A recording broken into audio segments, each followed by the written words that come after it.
स्वागत है आपका। लेकिन एक साथ जहां लीजिए, अगर आप मिडिल क्लास से हैं, इंडियन सरकार ने मिडिल क्लास पर टैक्स लगा कर वो हल की है, शायद आप सोच भी नहीं सकते। क्या आप जानते हैं कि आप कितना टैक्स देते हैं बिना जाने भी? क्या आपको लगता है कि सरकार आपके पैसे का सही इस्तेमाल कर रही है? क्या मिडिल क्लास सिर्फ वोट बैंक बनकर रह गई है? हर महीने सैलरी आती है पर बचत कहाँ गायब हो जाती है? क्या मिडिल क्लास का फ्यूचर सिर्फ स्ट्रगल और सेक्रीफाइस का दूसरा नाम बन चुका है? आइए जानते हैं आज के इस वीडियो में।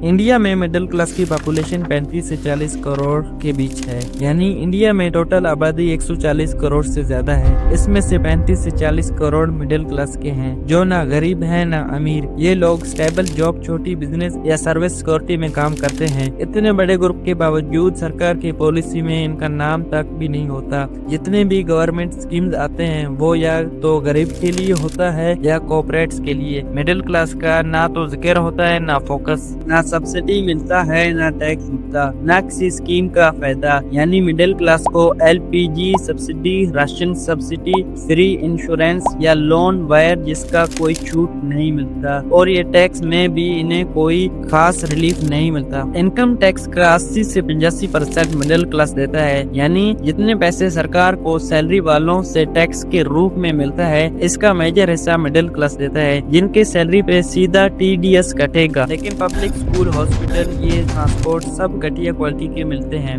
यानी जो पैसा सरकार लेता है टैक्स के रूप में, इसका यूज पब्लिक सर्विसेज में यूज होता है। फिर इनके स्टैंडर्ड इतने लो है कि मिडिल क्लास लोग मजबूरी में प्राइवेट सर्विसेज लेते हैं। सरकार के स्कीम सिर्फ गरीब के लिए और खामी सिर्फ अमीर के लिए। यानी गरीब को डायरेक्ट स्कीम्स मिलता है, राशन, पेंशन। अमीर लोग सीआई के तौर टैक्स प्लान कर लेते हैं। बच गए आदमी मिडिल क्लास फंस जाते हैं। गरीब को free ration, free gas, free health insurance मिलता है। यानी सरकार ने एनएफएसए, पीएम उज्ज्वला, आयुष्मान भारत जिसे प्रोग्राम चलाया है, लेकिन इनमें इनकम लिमिटेड होता है जो मिडिल क्लास क्रॉस कर जाता है। अमीर टैक्स बचने की जड़ जानते हैं, कंपनी के नाम पर खर्च दिखाते हैं। यानी अमीर लोग अपने इनकम को बिजनेस एक्सपेंशन बनकर बचाते हैं, गैर मुल्क इन्वेस्टमेंट और खामी के यूज करते हैं। मिडिल क्लास सैलरी से टीडीएस कटेगा, शॉपिंग पर जीएसटी लगेगा और सब्सिडी भी नहीं मिलेगा। मिडिल क्लास को हर जगह टैक्स देना पड़ता है। जॉब से सैलरी मिलता है तो टीडीएस कटेगा, कोई सामान खरीदने जाओ तो जीएसटी लगेगा, पेट्रोल लो तो एक्साइज, लेकिन कोई रिलीफ नहीं मिलता। हर दिन यूज का सामान, टूथपेस्ट, साबुन, बिस्किट सब पे 12 से 28% जीएसटी लगता है। इसलिए बर्डन मोस्टली मिडिल क्लास पर पड़ता है। पनीर, दही, मिल्क बेस्ड प्रोडक्ट सिर्फ इसलिए टैक्स लगता है क्योंकि ये पैकेट में है। खाने पीने के बेस्ड चीजें भी पैकिंग में मिले तो टैक्स लगेगा, चाहे वो पनीर हो या दही, जो मिडिल क्लास पर लगता है। मिडिल क्लास को हर छोटी छोटी चीज पर टैक्स भरना पड़ता है। यानी जान के लिए जो चीज चाहिए, इन सब पर टैक्स भरना पड़ता है। इस वजह से सेविंग कम होती है, महंगाई बढ़ती जा रही है। पेट्रोल, गैस, सब्जी, स्कूल फीस सब महंगा हो गए। यानी हर बेस, सर्विस और item, fuel, gas cylinder, vegetable, बच्चों की पढ़ाई सब महंगा हो गए हैं। लेकिन सैलरी इतनी रहती है, इंक्रीमेंट इन्फ्लेशन से काम होता है। जॉब के सैलरी बढ़ाते नहीं है, ये अगर बढ़ाएं तो इन्फ्लेशन से काम। इस वजह से सैलरी घट रहती है। फायदा सिर्फ उनको जिनको ये वोट बैंक बन गया है या जो पॉलिसी बन रहा है। यानी गरीब वोट बैंक है तो सरकार इनके लिए स्कीम्स लेता है। अमीर पॉलिसी मेकर्स के पास होते हैं तो इनका इंटरेस्ट सिक्योर रहता है। सरकार के पब्लिक सर्विस का कोई भरोसा नहीं। मिडिल क्लास प्राइवेट स्कूल और प्राइवेट हॉस्पिटल चुनते हैं। यानी मिडिल क्लास सरकारी स्कूल या हॉस्पिटल में अपने बच्चे को नहीं भेजते, वो प्राइवेट सर्विसेज यूज करते हैं जो कॉस्टली होता है। दो जगह पैसे जाते हैं, एक बड़ा टैक्स में, दूसरे बड़े प्राइवेट सर्विसेज में। पहले सरकार को टैक्स देते हैं, फिर वहाँ सर्विस प्राइवेट लेने की पैसे खर्च करते हैं, डबल बर्डन। पेंशन नहीं, सोशल सिक्योरिटी नहीं, कोई सुरक्षा नहीं, सब कुछ अपने पैसे से लेना पड़ता है। रिटायरमेंट के लिए, बीमा के लिए, सेविंग के लिए मिडिल क्लास को सब कुछ खुद मैनेज करना पड़ता है। सरकार कुछ नहीं देता। सरकार ने मिडिल क्लास को छोड़ दिया है। वोट नहीं मिलता तो स्कीम नहीं मिलता। यानी मिडिल क्लास ना यूनाइटेड वोट बैंक है, ना प्रेशर ग्रुप, इसलिए सरकार इनके लिए कुछ नहीं करता। बजट में फ्री चीज का घोषणा होता है, लेकिन सैलरी क्लास के लिए कुछ नहीं। यानी बजट में हमेशा free gas, free ration, free health का अनाउंसमेंट होता है, लेकिन सैलरीड लोगों के लिए कुछ नहीं।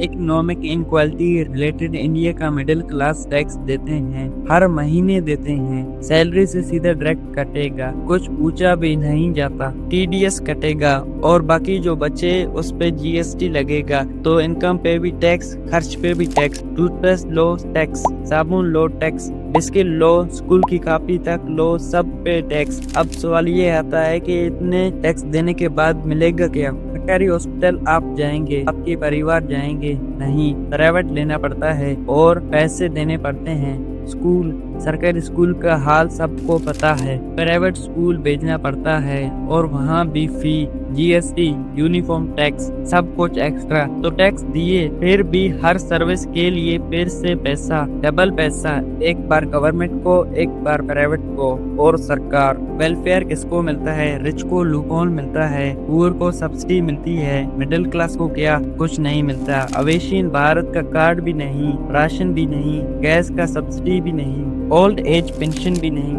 ये सिर्फ सब उनके लिए जो या तो बहुत गरीब है या वोट बैंक है। मिडिल क्लास ना वोट बैंक है ना स्कीम बैंक। सैलरी से टैक्स कटेगा, ईएमपी देनी पड़ेगी, जीएसटी देना पड़ेगा और इंश्योरेंस लगेगा। पेट्रोल महंगा, गैस महंगा, बिजली महंगा, स्कूल महंगा, सब कुछ महंगा। सैलरी इतनी है, ये थोड़ी सी बढ़ाते हैं और उसमें से भी टैक्स गया, जीएसटी गया, ईएमआई गया, खर्चा गया, बचा क्या? सरकार से कुछ नहीं मिलता, बस नए नए अनाउंसमेंट होते हैं, ये फ्री वो फ्री। फिर मिडिल क्लास के लिए सिर्फ एक लैंड, स्टैंडर्ड डिविजन। 50,000 का भाई छुट्टा दोगे और 2 से 3 लाख का टैक्स लोगे। फिर हर आइटम 18% जीएसटी लोगे। टीवी लिया तो 28%, वॉशिंग मशीन भी लिया तो 28%। जब सब कुछ हम ही दे रहे हैं तो क्या मिला? हॉस्पिटल प्राइवेट, स्कूल प्राइवेट, बिजली महंगा, रेलवे का टिकट महंगा। तो कहने को तो सब टैक्स देते हैं, लेकिन असली पैसा मिडिल क्लास से आता है और सरकार सिर्फ तमाशा देखता है। बेनिफिट सबको देते हैं, मिडिल क्लास के लिए अलाउ। मिडिल क्लास सिर्फ एटीएम बन गया है, पैसा दो, कुछ एक्सपेक्ट मत करो। और ये सिस्टम सालों से चल रहा है और सब चुपचाप जल रहे हैं। इंडिया में टैक्स देने का सिस्टम 2 तरीके के हैं, एक होता है डायरेक्ट टैक्स और दूसरा होता है इनडायरेक्ट टैक्स।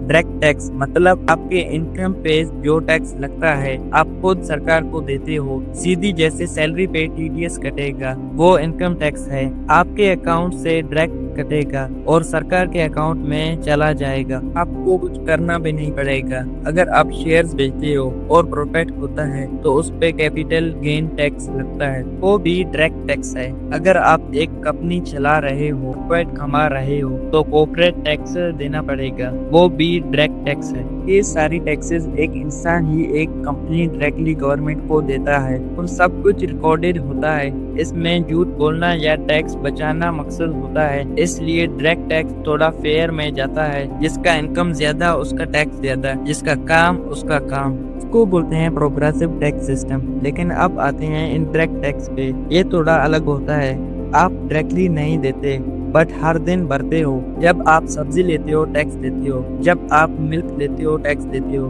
बिस्किट, चिप्स, बोतल वाटर, हर चीज।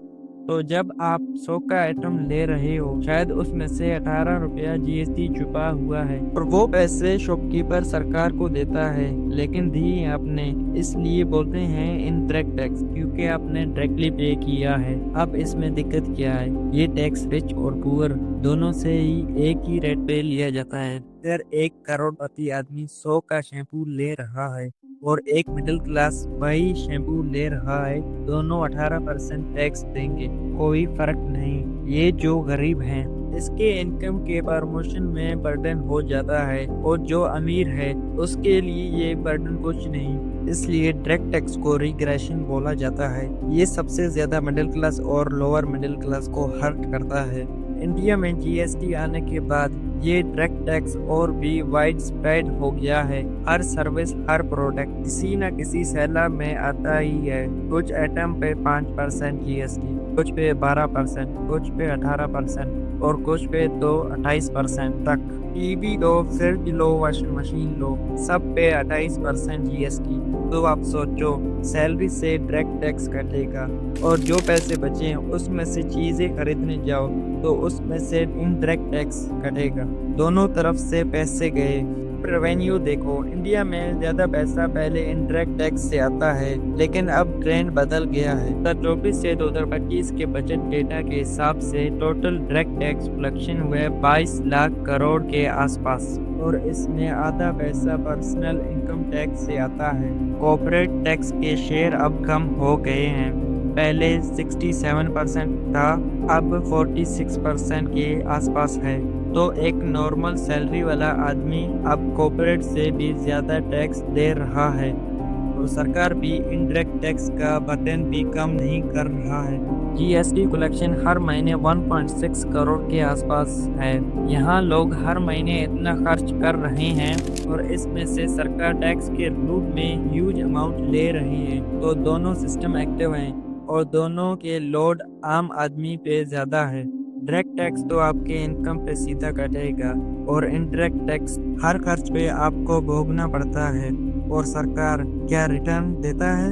स्कूल प्राइवेट लेने पड़ते हैं, हॉस्पिटल प्राइवेट लेने पड़ते हैं। ये जगह पे खर्च, यानी पैसे दिए हमने, सर्विस नहीं मिला, सिस्टम बन गया, एशिया का टैक्स दो, और फिर भी हर चीज के लिए एक्स्ट्रा पे करो। ये सिस्टम सिर्फ इंडिया पर नहीं चल रही है, ये सिस्टम पाकिस्तान पर भी है। अगर आप लोग चाहते हैं कि पाकिस्तानी मिडिल क्लास कैसे जी रहे हैं, अगला वीडियो चाहिए तो नीचे कमेंट बॉक्स में ज़रूर बताना। मिडिल क्लास के लिए ये सब और भी फ्रस्ट्रेटिंग है, क्योंकि ना उनको सब्सिडी मिलती है, ना टैक्स चूकता है। रिच लोग लूपहोल से टैक्स बचाते हैं, पुअर को गवर्नमेंट स्कीम्स मिल जाते हैं, मिडिल क्लास बस एटीएम बन गया है। आयरनी ये है कि डायरेक्ट टैक्स हो या इनडायरेक्ट, भरना हम सबको ही पड़ेगा, लेकिन सिस्टम रिवार्ड उन लोगों को देता है जो या तो सिस्टम से बच के निकल जाता है या वोट बैंक बन जाते हैं। इंडिया में बहुत बड़े इनक्वालिटी हैं, सबसे ज्यादा गरीब नहीं और सबसे अमीर नहीं, फिर बीच में रहने वाले आदमी। इसके लिए सबसे अजीब हालत है, क्योंकि वेल्थ सिर्फ कुछ के पास है। सोनो अक्सोम क्या रहता है, इंडिया में टॉप 1% पे 40% से ज्यादा देश की टोटल वेल्थ होता है, नीचे 50% लोगों के पास सिर्फ 3% वेल्थ है। समझे, 1% के पास 40% और 50% के पास 3%। ये क्या नाइंसाफी है। वही ना, 2012 से 2021 तक जो नई वेल्थ बनी, इसमें 40% सिर्फ 1% लोगों ने कैप्चर कर लिया। यानी ग्रोथ सबके लिए नहीं, केवल इलियट के लिए थी। और बिलियनियर कितने हो गए 10 साल में? बड़ी 102 से 166 हो गई, और टॉप 100 रिचेस के पास वेल्थ पहुंचा 45 लाख करोड़ के आसपास, जो USDT 660 बिलियन के बराबर है। सिर्फ टॉप 10 रिचेस के पास है 27.5 लाख करोड़, ये डॉलर में 335 बिलियन, जो एकदम एस्ट्रोनॉमिकल फिगर हैं। और ऑक्सियम ने कहा, अगर हम टॉप 10 बिलियनियर पर एक बार 5% टैक्स लिया तो 1.37 लाख करोड़ कलेक्ट हो सकता है, और ये हेल्थ मिनिस्टर और आयुष मिनिस्टर के बजट से ज्यादा है। सिर्फ 2% टैक्स टॉप 100 बिलियनियर पर लगाए जाए तो फीस बैक टू स्कूल के लिए पूरा फंडिंग मिल सकता है। स्विम कहता है और भी नहीं। स्विम ने बोला कि नीचे 50% लोग पूरे GST भरते हैं, 64% कंट्रीब्यूट, इवन टॉप 10% से 3 से 4% भी नहीं चुकाते। खत्म करने का ये जो सिस्टम है, marginalised community, delete advices, Muslims, women को इग्नोर करते हैं। एक सिस्टम चल रहा है जो रिच को ज्यादा करता है। ऑक्सियम कहता है, टैक्स सिस्टम रिफॉर्म करो, वेल्थ टैक्स लो, विरासत टैक्स लगाओ, कॉर्पोरेट लूपहोल्स बंद करो, public services, health, education, food security, इनमें एलोवेशन बताओ। ऑक्सियम ने कहा, वर्ल्ड इनक्वालिटी डेटा से पता चला इंडिया एक एक्सट्रीम इनक्वालिटी वाला देश बन चुका है। टॉप 1% 22.6% इनकम और 41% वेल्थ कंट्रोल करता है। 2022 से 2023 ये लेवल ग्लोबल लेवल पे साउथ अफ्रीका, ब्राजील, US से भी ज्यादा है। ऑक्सियम ये भी कहता है, पेंडेमिक के बाद बिलियनियर्स के वेल्थ 121% बताया गया। यहाँ 3608 करोड़ रोजाना मिलता है। उनको लोग सोशल मीडिया में बोल रहे हैं। ये इनक्वालिटी बहुत सर्विस है। WFI अलग सर्विस में 80% लोग रिच टैक्स चाहते हैं एंड बजट में social security, health, gender violence prevention जैसे चीज़ों को फंड करो। यहाँ वर्ल्ड इकोनॉमिक फोरम में भी ये सर्विस डिस्कस हुआ। इंडिया के इकोनॉमी में शामिल ग्रोथ नहीं हो रहा। Labour intensive security jobs they, social protection implement करो, पॉपुलिस्ट पुलिस से मत बनाओ, इंडिया इनक्वालिटी दे। इंडिया में अभी जीएसटी का स्ट्रक्चर कुछ ऐसा है, 5% जीएसटी लगता है। रेंज है ज़रूरी सामान में sugar, tea, cooking oil, roasted coffee, beans, baby milk, food, PDC kerosene allow into 5% में आपको keep offer double processed food जब बेचे मार्केट में सेलिब्रेट हो, जैसे पिकल, जेरिन्स, चटनीज, पेस्ट्रीज, ये लोग 18% सेलर में आते हैं। बटर, घी, पैकेट जूस, प्रिपेयर्ड स्नैक्स अलाउ पर 12% जीएसटी। फिर है पर्सनल केयर और टेक जरूरियात चीज में जीएसटी भी हुआ। For refurbished EVs, second hand cars 12 से 18% पर। Basic education, drawing books, education services, ये लोग 0% स्लैब रहते हैं। कंट्री के लिए ये मसला कॉमन हो गया है। एजुकेशन भी टैक्स फ्री होकर असेंबल हुआ।